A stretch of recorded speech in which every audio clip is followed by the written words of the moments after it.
नमस्कार दोस्तों, bloody take से आज के हैरान कर देने वाले बहुत ही ज़्यादा खौफनाक और अनोखे से एपिसोड में आप सभी लोगों का फिर से बहुत बहुत स्वागत है। दोस्तों, आज के इस एपिसोड में हम लोग आप लोगों के सामने लेकर आ गए हैं बंगाल के काला जादू के अब तक की सबसे ज़्यादा खौफनाक भूतिया कहानी। इस वीडियो के साथ अंत तक ज़रूर बने रहिए। अगर डर नहीं लगता है तो आज आप लोगों की मुलाकात डर से ज़रूर हो जाएगी। दोस्तों, शुरुआत करते हैं जिया के साथ ही। जिया ही बताएगी हमें कि किसके साथ कब कैसी ये घटना घटी भाई। ये जो सच्ची घटना है वो आदित्य ने लिख के भेजा है, जो बिहार का रहने वाला है।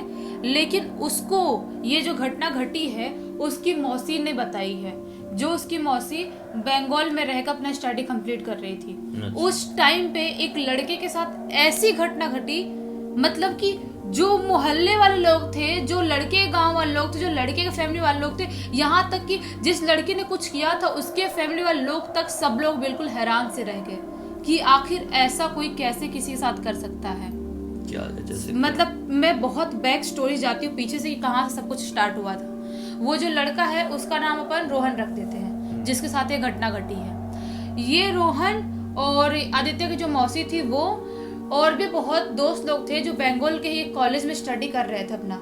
तो वो लोग स्टडी कर रहे होते हैं, कोई अच्छा कोर्स कर रहे होते हैं। वो टाइम पे वो लोग सोचते हैं कि हम मस्त स्टडी करेंगे और सबका अपना अपना कुछ ना कुछ फिक्स जॉब होगा, अपना अपना जॉब करेंगे और लाइफ सेट करेंगे और शादी वादी करेंगे। जिसका सबका जैसा प्लानिंग रहता है वैसा उनका भी था। लेकिन उनके कॉलेज में जो रोहन था वो अच्छा खासा दिखने वाला लड़का था। तो उसको ना एक जो रोहन जहाँ पे रहता था रूम लेके, उसके ही जस्ट बाजू वाले बिल्डिंग में एक लड़की रहती थी जो उसको अपने बालकनी से घर से भी देखती थी और कॉलेज में भी उसको बस देखती रहती थी। रोहन को समझ में नहीं आता था कि मुझे ऐसा क्यों देख रही है ये। लेकिन बाकी लड़कियां मजाक में उड़ाती, बोलती तू अच्छा दिखता है ना इसलिए तेरे को देखती है, कोई बड़ी बात नहीं है, ऐसा सा उसको बोलते थे। लेकिन वो लड़की उसको देखती थी, जब देखती थी ऐसे देखती रहती थी, उसको हिंट देती थी, लाइन मारती थी, मतलब देखती ही थी हर टाइम। वो थोड़ा सा अनकंफर्टेबल भी होने लगा था कि मतलब ऐसा कोई किसी को कैसे देख सकता है। और रोहन वैसे लड़कों में से नहीं था कि जो लड़कियों को लाइन मारे या टाइम पास करे। ये सब चीजें उसकी लाइफ में एग्जिस्ट नहीं करती थी। उसकी लाइफ बहुत सिंपल एंड शॉर्ट थी। उसको उसकी लाइफ में डिसाइडेड था, उसने डिसाइड कर रखा था कि मुझे एक अच्छी जॉब करनी है और अपनी लाइफ बहुत अच्छे सेट करना है, अपनी फैमिली वालों के लिए कुछ करना है। उसका सब कुछ पहले से डिसाइडेड था। ये सब कुछ चल ही रहा होता है, वो ऐसी लड़की देखती है, कॉलेज में मजाक मस्ती स्टडी सब कुछ होता है। जब उसका स्टडी कंप्लीट हो जाता है, आज से बहुत कुछ साल पहले की बात है ये, स्टडी कंप्लीट होता है, वो जो जहाँ पे रहता है बंगाल में, वहीं पे उसकी बहुत अच्छी कंपनी में जॉब लगती है। उसके बाद एक दिन जब वो जॉब जा रहा होता है तो जो अपने बिल्डिंग नीचे जा रहा होता है, जो दूसरी वाली बिल्डिंग की लड़की थी उसको रोकती है और रोक के बोलती है कि मैं ना तुमसे कुछ बोलना चाहती हूँ। तो रोहन बोलता है हाँ बोलो, क्या हुआ। वो तो चाह ही रहा था कभी तो बात करे, मतलब ऐसे सिर्फ घूरती रहती है। तो बोलती है कि मैं ना तुमसे प्यार करती, तो मुझे बहुत पसंद हो बहुत टाइम से। तो वो बोलता है कि लेकिन मैं ऐसा कुछ नहीं सोचा हूँ, ऐसा नहीं है कि मतलब तुम बहुत गंदी लड़की हो या कुछ ऐसा वाला नहीं है, लेकिन सोचा नहीं हूँ मैंने, नहीं ऐसा कुछ सोचा नहीं हो। तो बोलती है कि वो सब मुझे नहीं पता, लेकिन मैं तुमसे प्यार करती हूँ, प्लीज मुझसे शादी कर लो। वो बोलता है कि देखो ऐसी बात नहीं, मैं तुमको ढंग से जानता तक नहीं हूँ, मैं ऐसे कैसे तुमसे शादी कर सकता हूँ। वो बोलता है कि नहीं अभी मेरी कोई प्लानिंग नहीं है, मुझे कम से कम 4-5 साल तक अपनी लाइफ को अच्छे से सेट करना है, उसके बाद ही शादी वादी के बारे में सोचूंगा। तो वो लड़की बोलती है प्लीज कुछ मतलब कर लो शादी। वो बोलता है एक काम करो, तुम घर जाओ, बाद में हम बात करेंगे, मैं ऑफिस के लिए लेट हो रहा हूँ। वो बोल के बाय बोल के निकल जाता है वहां से। लेकिन वो जो लड़की थी वो बिल्कुल साइको टाइप की थी। वो जाता है, दूर तक देखता है, वो उसको देख ही रही होती है, कार के जो उसका था वो मिरर से देखता है, वो देखती रहती है। वो वहां जाती ही नहीं है। उसके बाद रोज उसका सिलसिला तो पहले चालू था ही कि अपने बालकनी से खड़ी होकर इसको देखती रहती थी। कोई भी काम करने निकलेगा वो देखती रहेगी और ऐसे घूर घूर देखती थी उसको। ये बिल्कुल परेशान सा हो गया, समझ में नहीं आ रहा था मैं क्या करूं क्या नहीं करूं। लेकिन इसकी लाइफ में ये सब कुछ साइड में रख के उसकी लाइफ बहुत अच्छी चलने लगती है। उसका एक जगह और वो पैसे से कहीं पे लगाता है, वो भी सक्सेसफुल हो जाता है और उसकी अच्छी कंपनी में जॉब लगी ही थी। तो घर वाले बोलते हैं कि बेटा अब तुम एक काम करो, शादी कर लो, तुम्हारी लाइफ अच्छे सेट हो गई है और जो तुम चाहते थे वो कर रहे हो, अच्छे खासे पैसे भी आ रहे हैं। तो बोलता है मम्मी अभी शादी वादी करने का तो मन नहीं, अपने माँ बाप से बात करता है। तो बोलते हैं बेटा देखो बहुत रिश्ते आ रहे हैं अच्छे अच्छे, सब शादी कर लो, कोई इतनी बड़ी बात नहीं है उसमें। तो बोलता है अच्छा ठीक है जो आप लोगों को सही लगे, मतलब बिल्कुल घर का लड़का था वैसा कि माँ बाप जो बोलेंगे वही होगा। तो फिर जाता है अपने घर पे, बहुत सारे लड़कियां देखने के लिए, लड़के घर वाले आते हैं देखने के लिए। एक जो लड़की घर वाले थे वो और लड़की इसके घर वालों को पसंद आ जाती है और रोहन को भी वो लड़की अच्छी लगती है। सोचता है कि हाँ कभी ना कभी तो शादी करना, इसी से कर लेता हूँ। तो वो लड़की से उसकी शादी तय हो जाती है और शादी जब तय होती है उसके 3-4 महीने बाद इनकी एंगेजमेंट रखी जाती है एक पर्टिकुलर डेट पे। तो वो बोलता है कि मम्मी अभी तो मैं वहाँ पे जा रहा हूँ जहाँ पे बंगाल में जहाँ पे अपना जॉब करता हूँ वहाँ पे जाता हूँ, जब थोड़ी सी शादी एंगेजमेंट पास में आएगी फिर मैं आ जाऊँगा, क्योंकि वो सब तो छोड़ नहीं सकता मैं। घर वाले बोलते हैं कि हाँ ठीक है, मतलब जाओ कोई बात नहीं, आ जाना तुम शादी के टाइम तक। सब कुछ इसकी लाइफ में बहुत अच्छा चल रहा था, शादी का माहौल चल रहा था, लड़की से भी फोन में बात करता था, मतलब ये लड़की को पसंद करने लगा था और वो लड़की भी इसको पसंद करती थी। तो उसके बाद अब वक्त आता है एंगेजमेंट करने का, तो अपने घर ये जाता है उसके लिए, उसके 4-5 दिन पहले ही जाता है। जब जिस दिन एंगेजमेंट का दिन आता है ना, उसी दिन इनको कॉल आता है इनके घर पे, ये रोहन के घर पे, कि जिस लड़की से उसकी एंगेजमेंट होने वाली थी उस लड़की की डेथ उसी दिन, जिस दिन अंगूठी पहनाने वाले थे एक दूसरे को। अच्छा, फिर उस दिन वो लड़की की डेथ हुई। किसी को कुछ भी समझ में नहीं आया कि आखिर उस लड़की की डेथ हुई तो हुई कैसे। न लड़की घर वालों को समझ में आया न लड़के को घर वालों को समझ में आया। लड़की घर वाले रो रो के बताते फोन में कि अच्छी खासी खुश थी, सुबह से अच्छी खासी तैयारी कर रही थी, पता नहीं अचानक से क्या हुआ, अपने आप कैसे उसकी डेथ हो गई, हमको कुछ समझ में नहीं आ रहा है। घर वाले बिल्कुल परेशान, रोहन भी टेंशन में आ गया, उसको समझ में नहीं आया कि आखिर ये हुआ तो हुआ कैसे, क्योंकि वो लड़की को पसंद करने लगा था। वो उनकी शादी होने वाली थी जल्दी ही, वो क्या क्या सोचा था कि मैं शादी करूंगा, फिर हम लोग ऐसे रहेंगे, घर का डेकोरेशन भी कर लिया था अपना बंगाल में जहाँ पे रहते थे वहाँ पे, सब कुछ प्लानिंग करके रखा था। वो बहुत ज्यादा हर्ट होता है। अब सोचता है कि यहाँ पे बहुत ज़्यादा टाइम तक नहीं रहूँगा घर पे, जो अपने गांव में घर पे गया हुआ था। सोचता है कि अब शादी तो होने वाली है नहीं और एंगेजमेंट भी नहीं होने वाली है, और हर्ट इतना था कि वो ये सब कुछ होने के 2 दिन बाद ही बंगाल के लिए निकल जाता है, अपने ऑफिस के लिए निकलता है। और एक दिन क्या होता है, अपने ऑफिस जा ही रहा होता है ये अपने कार में बैठ के, तभी जो लड़की इसको घूरती थी वो ऐसे ऐसे हाथ करके लिफ्ट मांगती है इससे। तो सोचता है कि एक तो वैसे ही परेशान था वो, सोचता है कि अब लिफ्ट क्यों मांग रही है बीच रोड में, चलो ठीक है रोक देता हूँ, आखिर जानता तो हूँ कॉलेज के टाइम से भी घूरती है और पड़ोस में ही रहती है, कोई बात नहीं रोक देता हूँ, गाड़ी देखता हूँ क्या बोलती है। तो वहाँ पे गाड़ी रोकता है तो बोलती है कि क्या मुझे वहाँ तक छोड़ दोगे थोड़ा आगे तक। बोलता है हाँ ठीक है बैठ जाओ, उसका मूड बहुत ऑफ था। तो बोलता है कि हाँ बैठ जाओ ठीक है। तो वो लड़की बैठती है और बैठने के 2 मिनट के अंदर ही बोलती है क्या सोचा तुमने, अब शादी कर रहे हो कि नहीं। तो उसने बोला पागल हो गई हो क्या तुम, मैं पहले भी बता चुका हूँ कि मैं तुमसे शादी नहीं कर सकता, मेरी फैमिली वालों को पसंद नहीं है और उनका कास्ट भी बहुत अलग था, वो बहुत मानता था। अच्छा। ऐसा वाला था। तो फिर बोलती है कि अब भी नहीं करोगे, तुम्हारी जो फियांसे थी उसके मरने की बात भी नहीं करोगे। तो वो बोल रहा है कि क्या बात कर रही हो, तुमको कैसे पता। बोलती है मैंने मरवाई हूँ तो मेरे को पता नहीं रहेगा।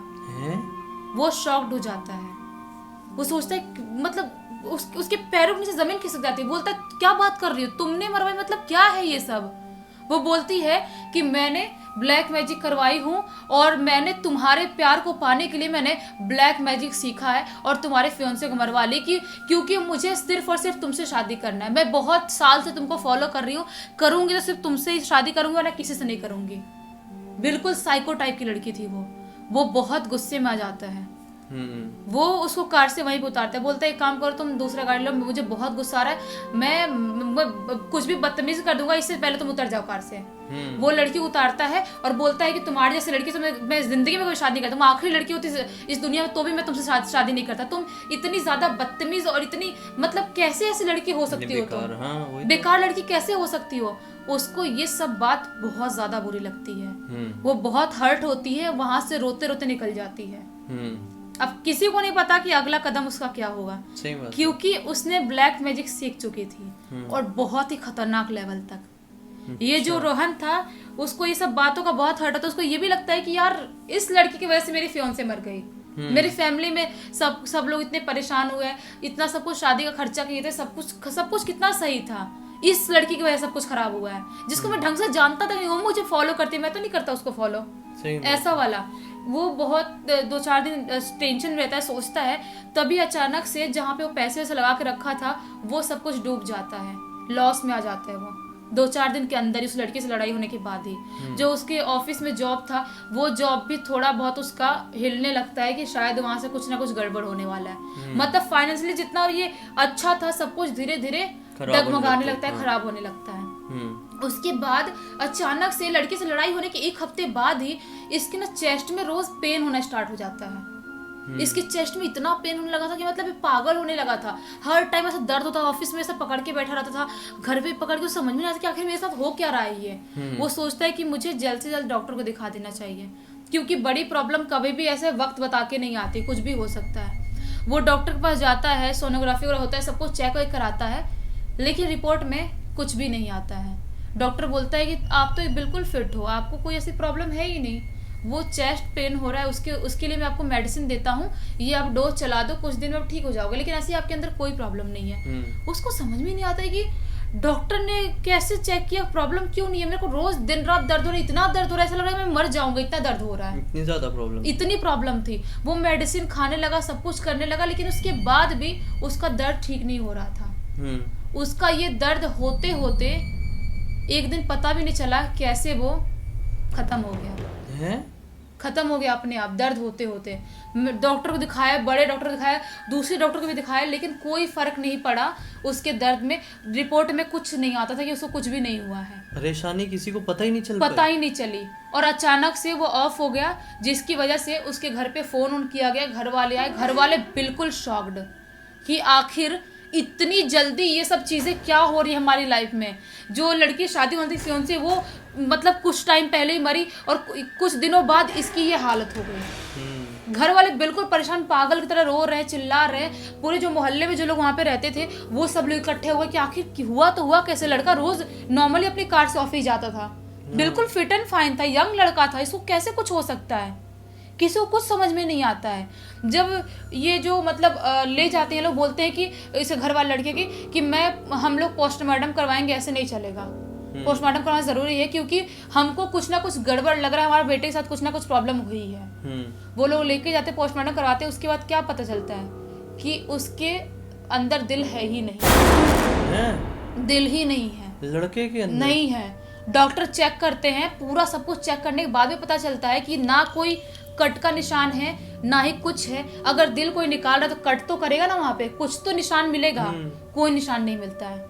डॉक्टर भी शॉक्ड, मतलब उनके इतने साल के करियर में उनको कभी ऐसा कोई केस मिला ही नहीं जिसमें ऐसा कुछ पता चले कि कोई इंसान बिना दिल के जिंदा था इतने टाइम से। हाँ। कुछ सब लोग शॉक्ड, माँ बाप और शॉक्ड, किसी को समझ में नहीं आता है। उसकी बॉडी को लेके घर आते, जहाँ पे वो रहता था वहां पे पूरे मोहल्ले वाले देखने के लिए आए थे। वो जो लड़की थी ना, पागल साइको, उसका बाप भी देखने आया था वहां पे। जब उसका बाप देखने, सब लोग देखने आए, तो वहां पे उनके जो गेट था, जो लड़का रहता था उसके गेट के बाहर ही एक ब्लैक बैग पड़ा हुआ मिला उनको। तो उसके बाप लोग शॉक्ड होते, सब लोग, माँ बाप की ये क्या है, मतलब बैग क्या कहाँ से हमारे घर के पास आया। तभी उस भीड़ में से एक अंकल बोलते हैं कि इनकी बेटी जो है, ये बैग कुछ टाइम पहले यहाँ पे रख के गई, मैंने देखा। तो वो आदमी गुस्सा हो जाता है, जो साइको लड़की का बाप था, बोलता है मेरी बेटी कब रखी, पागल हो गए हो क्या, मेरी बेटी के बारे में ऐसे कैसे बोल सकते हो। उस आदमी बोला कि आप चिल्लाने की जरूरत नहीं है, मैंने देखा था आपकी बेटी ने यहाँ पे ये ब्लैक बैग ला रखी थी। तो बोलता है कि चलता हूँ, भला पूछता हूँ मेरी बेटी से, वो कैसे क्यों रखेगी यहाँ पे लाके, वो कोई बैग, इसको जानती तक नहीं है, क्यों रखेगी इसके घर पे कोई बैग लाके। तो वो जाते पूरी भीड़ में इकट्ठे लोग, इसके लड़के के माँ बाप जाते हैं और उसका लड़की का बाप भी जाते हैं। लड़की के जब रूम में एंटर करते हैं ना, तो वहां पे जो देखते हैं बहुत शॉकिंग था। क्या? वहां पे देखते हैं कि लड़की के रूम में उसने कुछ ऐसे अजीब सा कुछ चिन्ह बनाई है और वहां पे कुछ रिचुअल कर रही है बैठ के, पूरे ब्लैक कपड़े में, और वहां पे कुछ ब्लैक पोटली टाइप में लटकाई हुई थी अपने घर पे। जब उस पोटली को खोला जाता है, सब लोग जाते हैं, उस पोटली से ये लड़के का कपड़ा, उसके बाल, ये सब चीजें मिलती हैं। सब लोग शॉक्ड, उसके बाप, लड़की के बाप भी शॉक्ड। बोलता है ये क्या है बेटा, ये सब तू क्या कर रही है घर में बैठ के, ये सब तामझाम क्या लगा के रखी है। वो बोलती है कि ये सब कुछ मैंने ही की हूँ। उसके डैड जो थे शॉक्ड हो जाते, बोलते क्या बात कर रही है, उसको एक झमाटा मारते हैं खींच के। उसको एक चाटा देते खींच के, बोलती कि हाँ पापा ये सब कुछ मैंने ही क्यों, क्योंकि इसने मेरे प्यार को ठुकराया था और मैं सिर्फ इससे ही शादी करना चाहती थी। इसको क्या लगा मुझसे शादी नहीं करेगा तो जिंदा बच जाएगा या किसी और से शादी कर अपना घर बसा लेगा। मैंने बहुत ही खतरनाक लेवल का ब्लैक मैजिक सीख लिया। उसने ऐसा बोली कि जो मैंने ब्लैक मैजिक सीखी हूँ उस ब्लैक मैजिक को सीखने के लिए मैंने अपनी जान को गिरवी रख के सीखी हूँ। कि जो ब्लैक मैजिक सीखी थी ना उसने बोली कि ये ब्लैक मैजिक करने के लिए मुझे अपना जान गिरवी रखना पड़ा और ये लड़के की मौत हो गई है। अभी कुछ दिन के अंदर, 1 हफ्ते के अंदर मेरी भी मौत हो जाएगी। लड़की ऐसा बोलती है। तो सब लोग शॉक्ड, उसके डैड भी शॉक्ड कि क्या बात कर, तेरी मौत क्यों होगी। बोलती है कि ये ब्लैक मैजिक सीखने के लिए ऐसा ही कुछ रहता है कि अपने जान को गिरवी रखो और उसके बाद तुम किसी और की जान ले सकती हो। इल्यूमिनाती टाइप कुछ इस टाइप इल्यूमिनाती टाइप कुछ था। वो बहुत ही खतरनाक लेवल का ब्लैक मैजिक था। जहाँ पे ये घटना घटी थी ना, वो वहाँ के सब लोग बिल्कुल दहल से गए थे कि आखिर ये सब कुछ कैसे हो सकता है। सबको लगता है कि लड़की मजाक कर रही है, ब्लैक मैजिक की तो है, मार डाली उसके फियोंसे के, मार डाली लड़के को मार डाली, लेकिन ये जो मजाक कर रही है कि मैं भी मरने वाली हूँ। लेकिन शॉकिंग चीज ये थी 1 हफ्ते बाद ही उस लड़की की मौत हो जाती है। और ऐसे ही मतलब खाली ऐसी बैठी है, सोई है और अचानक मौत होती है। और जब लेके जाते पोस्टमार्टम होता है तो कुछ पता नहीं चलता है कि आखिर उसकी मौत हुई तो हुई कैसे, किसी को समझ में नहीं आता है। लेकिन जो बैग रखी थी उस लड़के घर पे, वो बैग में लोग खोलते तो देखते हैं कि उसके अंदर एक दिल पड़ा हुआ है। बैग के अंदर वही लड़के का दिल। लेकिन वो निकाला कैसे गया था किसी को कुछ समझ नहीं। जो दिल था उसके ऊपर काटने का निशान भी था, दांत से बाइट करते ना वैसा वाला निशान भी था।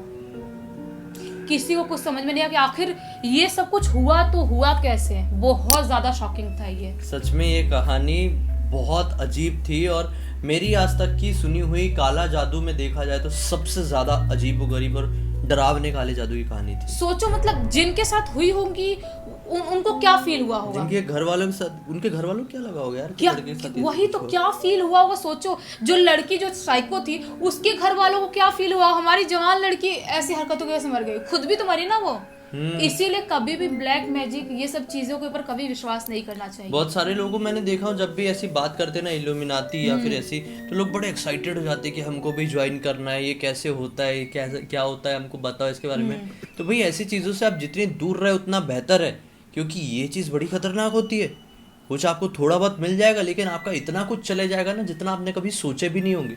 बड़ी बेकार चीज़ होती है, दूर रहना। सीख मिली है बहुत बड़ी इस कहानी की मदद से। खैर अब तक इस वीडियो को देख लिए तो लाइक जरूर कर देना, चैनल को सब्सक्राइब करके बेल आइकन दबा के ऑल के ऑप्शन में क्लिक कर देना, क्योंकि इस तरह के हैरान कर देने वाले खौफनाक वीडियोस डेली आप लोगों के सामने लेके आते रहते हैं। इनका लिंक इस वीडियो के डिस्क्रिप्शन बॉक्स में मिल जाएगी, क्लिक करके डायरेक्टली वहां पर पहुंच जाना। और इसी तरह की कोई भी कहानी या टॉपिक हो तो लिख भेजना, हो सकता है हमारा अगला वीडियो आप लोग की कहानी या टॉपिक के साथ ही बन रहा हो। चलिए कल फिर से मिलते हैं, तब तक के लिए बहुत बहुत धन्यवाद। आपका दिन शुभ हो।